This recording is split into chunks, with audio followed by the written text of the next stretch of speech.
Last year, as you may know, something happened which shows how we really can succeed. The government of India, working with NGOs around the world, had a national immunization day and immunized 134 million Indian children in one day.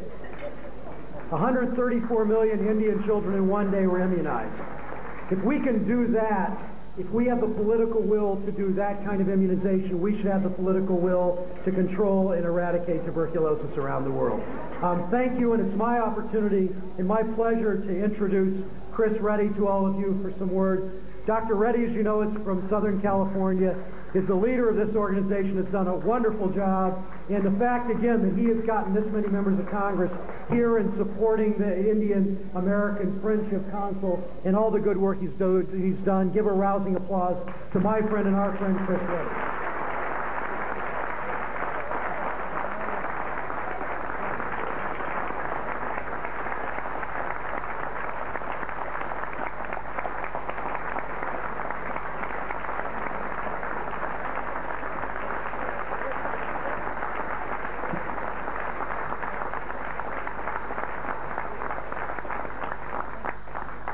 Okay, before we hear from Dr. Reddy, I'd just like to make a quick announcement. If we could kindly keep our chatter to a minimum, that would be greatly appreciated. Many members cannot hear their fine comments of their colleagues. So if we could keep the chatter down, I would greatly appreciate it, because I don't want to lose my job midway through the program. Okay, Dr. Reddy?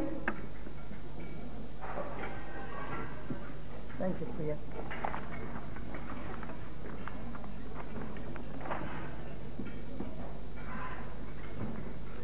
First of all, I'd like to thank Honorable Congressman Sherrod Brown for giving a kind introduction. Thank you very much, sir. I want to thank Congressman Bill Deline for joining us here today, and it's his birthday. Please give him a big hand. Happy birthday, sir.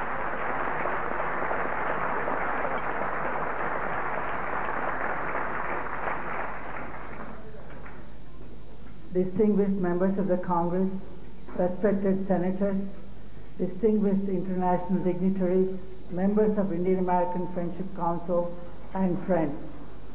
It gives me a great pleasure to welcome you to another gathering of our organization. With such events, the Indian-American Friendship Council has helped to build better relations between the world's two largest democracies, the United States and the Republic of India. We have worked for a greater cooperation between the two great countries by establishing meaningful dialogue with our elected representatives on an annual basis and in different forums and different political discussions. Today, nearly 1.75 million Indian Americans living in the United States make a significant contribution to this nation.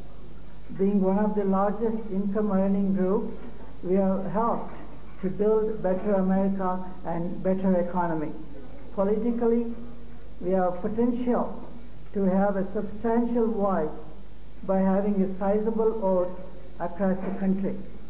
We are beginning to step forward to make a difference in the nation's political process. The United States is India's largest trading partner. We acknowledge India-US Trade Pact without trade barriers by lifting 1,400 import restrictions. India's exports to US increased dramatically by 650%. This clearly indicates that the economy will be a vital part of bilateral relations. India and US should be the world's greatest natural allies. One key factor to this relationship is need for both nations to understand each other's concerns for national security, especially in the light of today's escalating global terrorism. We need to address this issue. Recently, flight IF 812 Indian Airlines flight was hijacked in Nepal, and all the 5 terrorists are on the loose. They're free. One of my friends who was on that flight. She's from California. Jean Moore, she was in that flight. Ladies and gentlemen, Jean Moore here. She was in the flight that was abducted by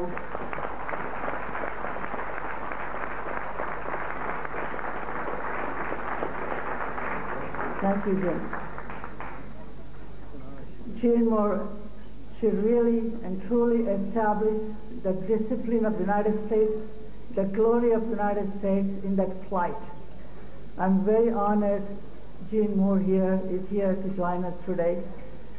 Just to put the point across that the terrorists can go without being punished, but still they're on the loose. This is a serious issue we need to address. Honorable Carl Linderfurt is here to take a serious note of that.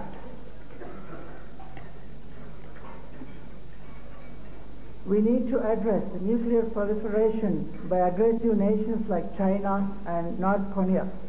Terrorist nations should be put under strict scrutiny and sanctions should be applied whenever possible.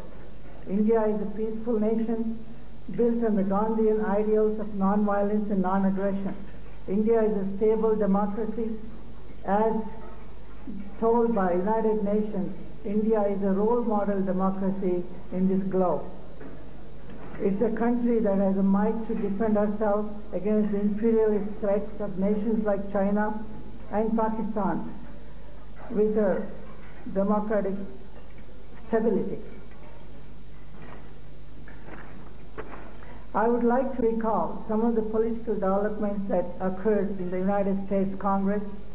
With all due respect and due regards to our members of the Congress here, we have supported many issues that are related between bilateral ties of India and the United States. U.S. Congressional resolution passed, Resolution 211 was passed with an overwhelming majority to build a strategic relations with India. Congressional Resolution 227, introduced by International Committee Chairman Congressman Benjamin Gilman, also passed with absolute majority. And also, this resolution condemns Pakistan's involvement in international terrorism, and they are on the loose also. It's a serious issue that we need to address. It's a nation that's exporting and manufacturing terrorists and distributing around the globe. United States and India are the two countries who are on the curse with the jihad. We need to seriously discuss this issue. Congressional Resolution 406, introduced by Honorable Congressman Frank Pallone, to condemn Pakistan as a terrorist state. This resolution cites Pakistan as a base for terrorist groups. It also notes Pakistan's complicity in hijacking of the Indian Airlines flight IC-814. As you know, recent presidential candidates have recognized India's importance and its role model, democracy. India has emerged as a major player in the global arena. That is why events like ours are very important for continuing the dialogue with our respected elected officials. We especially thank members of the U.S. Senate and Congress for taking the time to establish better ties and understanding with India. You are helping to build a strong and unbreakable bond between the two great nations is highly regarded.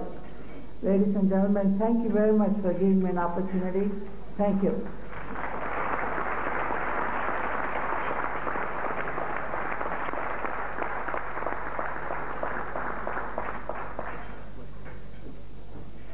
I'd like to also welcome Ms. Eva Clayton from North Carolina.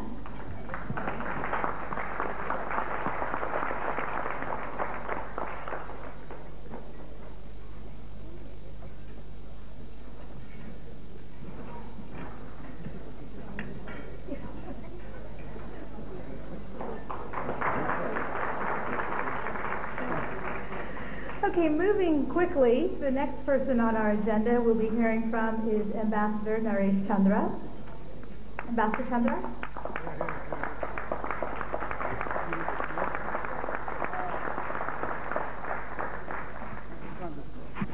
Well, honorable members of U.S. Congress, Excellencies, the Ambassador, honorable MP from India, Shri Reddy, and Dr. Reddy, and members of the Indian American Friendship Council.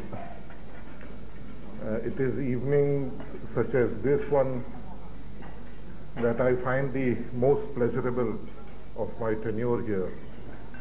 In fact, I would share with you some of the consequences that visit us as a result of the great support we have been receiving in recent years from the U.S. Congress, from the Indian American community, because some days back we sent a proposal to Delhi and to Finance Ministry that our work has increased enormously. The number of delegations coming from India and distinguished gentlemen from here going to New Delhi has increased so much that we need more staff. But an alert Finance Ministry official replied that by your own reports, you are getting so much help from the Congress and the Indian American community that maybe we should reduce some of the posts that you have got. Well, I must say that the most rewarding feature of my 4 years or so of tenure here has been what I have seen at the ground level growing in a very natural fashion, and that is the impact that the Indian American community flourishing in this great country has had in every walk of life, and what a great beneficial impact it has had on India-US relations. I think the most visible symbol of that achievement was at the time of the visit of the Honorable President to India, where he made a point of not only taking some very distinguished members of the Congress along with him, but he was also accompanied by many Indian Americans, a gesture that was highly appreciated in India. And I need not dwell on it. You all have seen it on television. Everybody has talked about it, most of all the President himself. In fact, I remember when he arrived in India, the first thing he told me that, Mr. Ambassador, I gave you an excuse to visit your hometown. And I said, well, that would make it the most glorious homecoming. But at the end of it, when he was leaving from Bombay airport, he wanted to elicit my views as to how it went. I said, it went exceedingly well, extremely well, but you did 99% of the work yourself. And that is actually the great achievement of the visit, the manner in which the goodwill and growing his interest in development of India, he was able to reflect to the Indian people, and I think that will be a very lasting contribution that has been made from the visit. I am very glad today that Shri Reddy, our Member of Parliament, is present here today and has witnessed for himself a most distinguished assemblage in this hall tonight. And I am sure, and I would request him, I don't have to request him, I am sure he will carry it himself and inform his colleagues in Parliament in other walks of life in India as to what great things are happening for betterment of India-US relations. The reference has been made to our Prime Minister's visit here. We are very grateful to members of the Congress, the House International Committee, and members of the Caucus on India and Indian Americans for taking the initiative to organize an address by our Prime Minister to a joint meeting of the Senate and